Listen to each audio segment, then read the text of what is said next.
ಬಹಳಂತಹ ಘನತೆವೆತ್ತಂತಹ ವಂಶವಂತೆ ಅದು. ಹೌದು. ತರಣಿ ವಂಶಜರು ಎಂದರೆ ಕೊಟ್ಟ ಮಾತನ್ನು ಎಂದೂ ತಪ್ಪದವರಂತೆ. ಖಂಡಿತ ತಪ್ಪುವುದಿಲ್ಲ. ಜೊತೆಗೆ ಬೇಡಿ ಬಂದವರನ್ನ ಎಂದೂ ಬರಿಗೈಯಲ್ಲಿ ಕಲಿಸುವ ಅಭ್ಯಾಸವೇ ಇಲ್ಲವಂತೆ. ಆಗ್ಲಿ, ನೀನು ಬಂದದ್ದು ಯಾಕೆ? ರಾಘವ, ಹೇಳು. ನಾನು ಬಂದದ್ದು ಯಾಕೆ? ಏನೋ ಹೇಳಲು ಸುತ್ತಿ ಬಳಸಿ ಮಾತನಾಡುತ್ತಿರುವ ಹಾಗೆ ಇದೆ. ಅದು ಹಾಗೆ. ಯಾಕೆ? ನೇರವಾಗಿ ಹೇಳಬಹುದಲ್ಲ. ಹಾಗಾಗುವುದಿಲ್ಲ. ಗಂಡಸರಾದ್ರೆ ನೇರವಾಗಿ ಹೇಳ್ತಾರೆ. ಯಾಕೆ? ನಾಚಿಕೆ ಎನ್ನುವಂತಹ ಪರದೆ ಹೆಂಗಸರಿಗಿಂತ ಕೆಳಮಟ್ಟದ. ಓಹೋ, ಆದ್ರೆ ನಿನಗೆ ನಾಚಿಕೆ ಇಲ್ಲ ಅಂತ ಆಯ್ತು? ಅಯ್ಯೋ, ಉಂಟಲ್ಲ. ಅದಕ್ಕೆಲ್ಲ ಹೇಳಿದೆಯಲ್ಲ. ಅದಕ್ಕಾಗಿ ಸುತ್ತಿ ಬಳಸಿ ಮಾತಾಡ್ತಾ ಇರೋದು. ಇಲ್ಲವಾದ್ರೆ ನೇರವಾಗಿ ಹೇಳಿ. ಈಗ ವಿಷಯ ಏನು? ವಿಷಯ ವಿಷಯ ವಿಷಯ ಇವಳು ನಿಮ್ಗೆ ದೊಡ್ಡಮ್ಮನ? ಇಲ್ಲಪ್ಪ, ಅದನ್ನು ಹೇಳ್ತೇನೆ ಮುಂದೆ. ಅಲ್ಲ, ನಾನು ವಿಷಯ ಹೇಳುವಾಗ ಹೇಳು, ವಿಷಯವನ್ನು ಹೇಳು. ನಿನಗೇನು ಬೇಕು ಅದನ್ನು ಕೇಳು. ಇರ್ಲಿ ಬಿಡಿ, ಹೇಳ್ತೇನೆ. ಮತ್ತೆ ಈ ಅವಕಾಶ ಬಿಟ್ಟರೆ ಸಿಕ್ಕ, ಅದಕ್ಕಾಗಿ ಹೇಳ್ತೇನೆ. ಈಗ ಪ್ರಪಂಚದಲ್ಲಿ ತಾವರೆ ಎನ್ನುವುದು ಉದಯಿಸಬೇಕು ಅಂತಾದ್ರೆ ಅದಕ್ಕೆ ಏನು ಬೇಕಾಗ್ತದೆ? ತಾವರೆ ಎಲ್ಲಿರುವುದು? ಕೊಳದಲ್ಲಿ. ನೀರು ಬೇಕು, ಸೂರ್ಯ ಬೇಕು. ಅದು ಕೊಳದಲ್ಲೇ ಇದ್ದರು ಅದು ಹೆಚ್ಚಿನ ಹೊತ್ತು ಮುದುಡಿಕೊಂಡೇ ಇರುವುದು.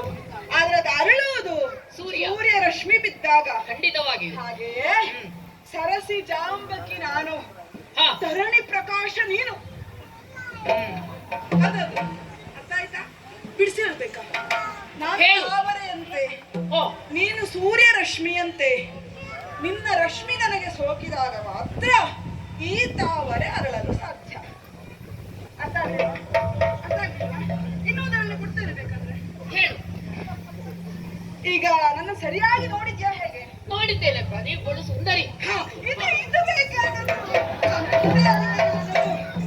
ಆಗ್ಲಿ. ಅಲ್ಲ, ಅವಳು ನನಗೆ ಸುಂದರಿ ಅಂದ್ರೆ ಅವಳಿಗೆಂತ ಆಗುದು? ನೀನೊಬ್ಬಳು ಸುಂದರ ಯುವತಿ ನಿಜ ಅಲ್ವಾ? ಹೀಗೆ ಸುತ್ತುತ್ತಾ ಇದ್ದೀಯ, ಅದು ಈ ಕಾನನದಲ್ಲಿ. ನಿನಗೆ ಹೆದರಿಕೆ ಇಲ್ವಾ? ಮುಖ ನೋಡು ಸರಿಯಾಗಿ. ಏನಾಗಿದೆ? ವರಬಿಂಬಾದರೆ ನಾನು ಅಂದ್ರೆ ಸರಿ, ಸೀಳಿಟ್ಟ ತೊಂಡೆ ಹಣ್ಣಿನಂತಹ ತುಟಿಯನ್ನು ಹೊಂದಿದವಳು. ಆಗ್ಲಿ, ಸುಂದರ ಯುವತಿ. ಆ ತೊಂಡೆ ಹಣ್ಣನ್ನ ಕುಟುಕಿ ತಿನ್ನುವುದು ಯಾವುದು ಹೇಳು? ಅರಗಿಳಿ. ವರಬಿಂಬಾದರೆ ನಾನು, ಅರಗಿಳಿ ನೀನು. ರತಿದೇವಿಗಿಳಿ ನಾನು, ಮನ್ಮಥ ನೀನು.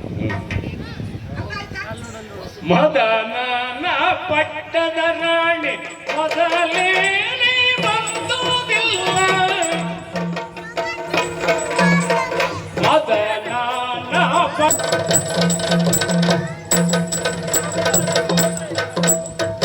ಒಂದು ಜೋರಿಗೆರಡೂವರೆಯೋ ಒಂದು ಮುದೆ ನೋಡು. ಒಂದು ಜೋರಿ ಎರಡೂವರೆಯೋ ಒಂದು ಮುದೆ ನೋಡು. ಮುಂದಗಮನೆ ಬೇಳೆ ನಿನಗ ಇನ್ನೊಂದು ಎದುರ ಕೇಳು.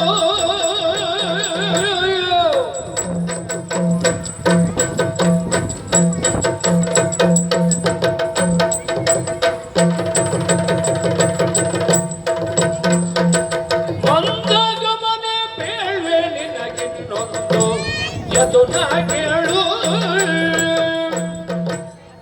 ಓ ಸುಂದರ ಯುವತಿ, ಇನ್ನು 10 ಸಲ ಕರೆ.